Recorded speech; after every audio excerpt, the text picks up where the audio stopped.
Ya, itu langkah kaki. Dan yang ketujuh, jaga ketaatan kita kepada Allah dan Rasul. Itu sebabnya 3 matlamat kita. Matlamat kita dalam kehidupan kita ni, yang pertama nak cari mahabbah, kecintaan kita kepada Allah. Cinta kepada Allah lebih pada segala-galanya. Cakap senang, nak buat susah. Tu hakikatnya. Apa Allah Ta'ala suruh buat, tak ada tunggu-tangguh dah. Tengok peristiwa hijrah kan, baru-baru ni pun ceramah hijrah kan.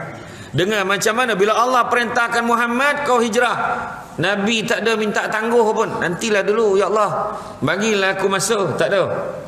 Macam kita lah dapat surat perpindahan, pertukaran pejabat, berpindah daripada Terengganu ke Putrajaya. Jangan risau, ada satu surat khas, permohonan melanjutan, memohon tangguh dalam sebulan bagi menyelesaikan kerja-kerja tertangguh. Ayat itu. Ni Nabi Allah Ta'ala suruh buat terus. Dah Allah suruh. Malam ni kau mulalah pergerakan kau. Allah Ta'ala dah bagi tanda ilham kat Nabi, suruh berhijrah. Hijrah, tak ada tanya-tanya lagi dah. Kenapa sekarang? Why now? Tak tanya dah. Dah Allah Ta'ala suruh buat. Kita Allah Ta'ala suruh let lu. Let lu kan. Iya, tengok paling senang time sembahyang lah. Azan, Allahu Akbar. Wah, drama dulu time maghrib tengok tu. Allahu Akbar, Allahu Akbar. Main takraw, last point. Main bola, last goal. Masuk gol, isyak dah. Dalam maghrib copek sekarang ni kan 6.53 6.53 dah maghrib. Yang tengok drama let lalu, tunggulah iklan. Setan bisik kat telinga, tunggu iklan baru semayang. Tak ya pula kan, tunggu. Lepas tu iklan, berlari masuk dalam bilik air, ambil wuduk, keluar kan semayang. Allahu Akbar. Setan bisik lagi, macam dah habis iklan tu, langsung sembahyang maghrib 1 rakaat bagi salam tu. Tengok drama, gila punya drama kan. Pukulan Bila Gazara lah, cinta bukan kristal lah, jangan benci cintaku. Saya tak tengok jangan benci cintaku, tak tengok, tapi kesian Husna tu. Bukan sebab saya tengok drama tu, saya tengok dalam internet orang punya balon watak Husna tu. Tak berguna punya perempuan, mati lagi baik. Perempuan tu berlakon. Yang kau marah sangat dia kenapa? Tengok penghayatan, khusyuk dan tawaduknya tengok drama, sampai marah dengan watak dalam tu. Macam drama dulu-dulu lah, ingat tak yang berlakon komunis tu, Abu Bakar Juah, ingat tak? Berlakon komunis tu. Ada seorang makcik tu nampak dekat depan Pasaraya, dulu tak ada Facebook. Pergi depan Pasaraya, dia nampak ya yang Abu Bakar ni diludah kawan tu, matilah kau komunis. Dia berlakon. Bayangan kena ludah tu. Dia tengok dalam Selamat Pagi Malaysia dulu-dulu lah, tengok bila orang wawancara dia kan, apa pengalaman dia tak boleh lupa tu lah. Orang boleh ludah depan dia, mana watak dia tu berjaya. Cuba tengok yang bagus lah, yang filem Munafik baru ni keluar, bagus sebab dia menonjolkan ayat Quran, bagus kan. Daripada tu tengok drama-drama yang agama-agama lain punya ayat tak ditunjukkan, budak kita pun sama sekali ngikutnya, faham? Bagus tak dia ayat Quran. Maya Karin pun sebut ayat Quran, bagus kan. Cuma ramai pula yang tengok pukul 6.30, tayangan pukul 6.30 tengok, keluar dah isyak. Dia lagi munafik daripada munafik tu. Bayangkan tu. Dan banyak lagi time lain kan. Parah betul kan. Tu dia kan, kecintaan kita kepada Allah. Bila Allah Ta'ala suruh, Nabi tu keluar. Dan nak tunjuk kat situ, Nabi gambarkan keyakinan. Apa yang kita susah sangat nak jadi baik? Cuba cakap. Kita ni apa yang susah sangat nak jadi baik? Yang biasa masalah kita sekarang nak buat baik satu je, takut orang cakap. Ayat kita, kalau aku buat baik kan dia cakap apa pula. Aku datang masjid kan orang cakap apa pula. Aku tak pernah datang masjid, tiba-tiba datang masjid, hai susah ni. Sudah ni langsung tak datang-datang. Apa yang kita sibuk pasal orang lain? Kita datang ni sebab orang ni, sebab Allah. Kalau kita ingat barang siapa beribadah kerana manusia, hukumnya riak. Ingat tu. Dan barang siapa yang tidak beribadah kerana manusia, hukumnya syirik. Pernah faham betul-betul? Maksudnya ada yang lagi besar pada Allah menyebabkan dia tak beribadah. Fikirkan Allah je. Dan orang yang ada kat masjid, nampak sahabat-sahabat datang masjid, jangan sindir-sindir kawan tu. Tak pernah nampak, tiba-tiba datang ni, pal, la ilaha illallah, kawan tu baru nak datang. Tak adalah singgah semayang je. Tahu dah, besok hilang lah tu. La ilaha illallah. Cuba bagi yang elok, seronok nampak kau datang ke masjid ni, alhamdulillah. Tapi tahu kau nak kenduri kan? Dia tahu kawan tu nak kenduri. Mana kau tahu? Alah, kau biasa datang memang nak kenduri, tapi apa?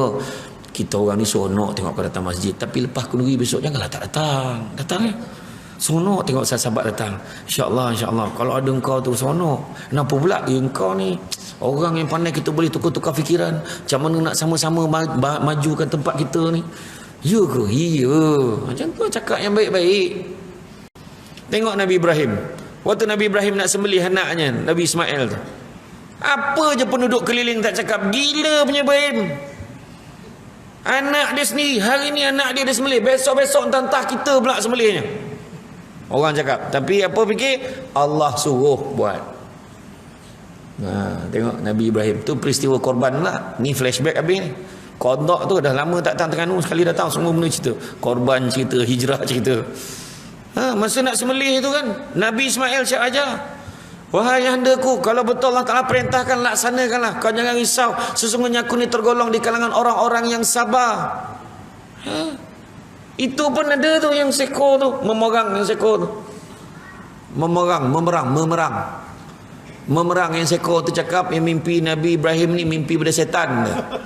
Memerang entah daripada negara mana pun saya tak tahulah. Ni saya tak tuju kat sesiapa. Lebih kurang lah. Kan? Dia tak baca cerita tu sama Nabi. Bila nak sembelih tu, Nabi Ismail siap ajar Nabi Ibrahim. Kalau kau nak sembelih aku nanti, aku akan menangkupkan muka aku. Bila kau nak sembelih tu nanti, kau ambil kain tutup muka kau, takut kau tak sampai hati. Macam tu sekali. Nak suruh ambil pengajaran pengorbanan tu. Kemudian memang dah tutup dengan kain. Bila sembelih memercik darah kena pada Nabi Ibrahim. Nabi Ibrahim mengelotak-ngelotak badannya, buka kain, tengok anak je tak ada apa-apa. Yang disembelihnya kibas. Nak bagi gambaran Allah uji sahaja. Nak tengok setakat mana kita sanggup berkorban kerana Allah. Baca Quran tu baby.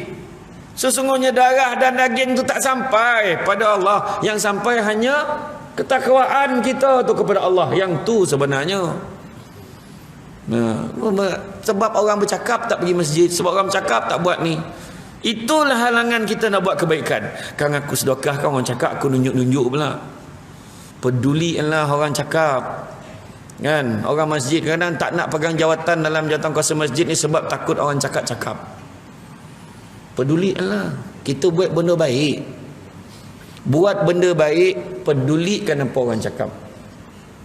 Kan? Sebab fikir orang cakap sudah satu apa pun tak jalan. Kan? Kecintaan kita kepada Allah. Nabi nak keluar ni, musuh Islam dah ada dah kat luar tu. Tentera kafir Quraisy nak bunuh Nabi kan, nak hijrah tu. Kita ambil sikit-sikit lah kan. Nabi nak keluar ni, tapi Nabi yakin Allah akan bantu. Keluar tentera kafir Quraisy tu, ada yang lalap, ada yang buka mata tapi tidak melihat. Nabi si ambil pasir letak kat kepala dia orang, tak perasan lagi tu. Sambil Nabi baca waja'alna min baini aidihim saddan wa min khalfihim saddan fa aghshaynahum. Ingat tak ayat tu? Dalam surah apa? Yasin. Bina tembok-tembok di hadapan mereka, tembok-tembok belakang mereka, petang mereka tidak melihat. Tak nampak, tak nampak. Ada ustaz yang kat Kuala Lumpur tu cakap, baca ayat tu kalau nak elak speed trap.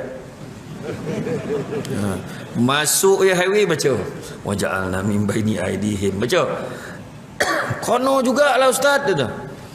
Kono juga saman. Sebab pegawai JPJ dengan polis tu sebelum pasang kamera tu dia dah baca dulu sebelum kau baca. Jadi nampak kau tak nampak dia.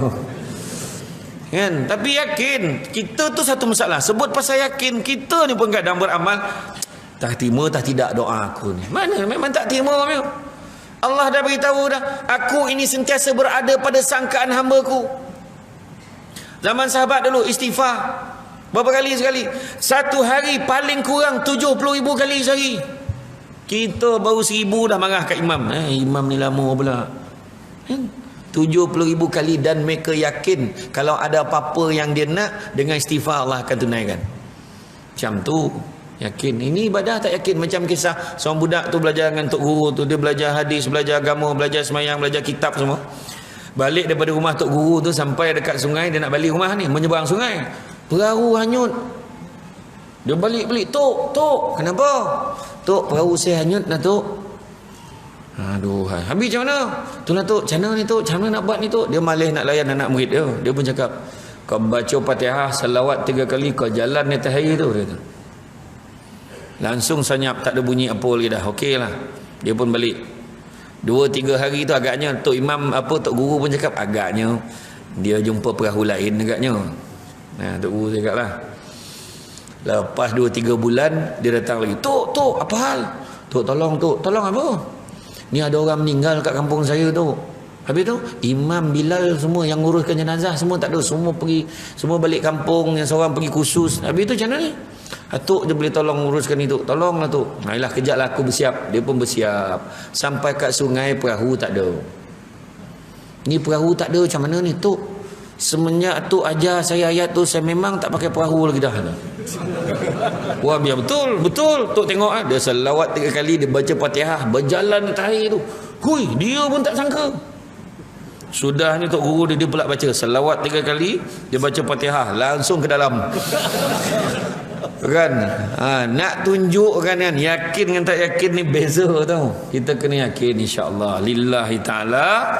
Lillahi taala kena yakin. Dah. Kita berhenti sekejap untuk azan.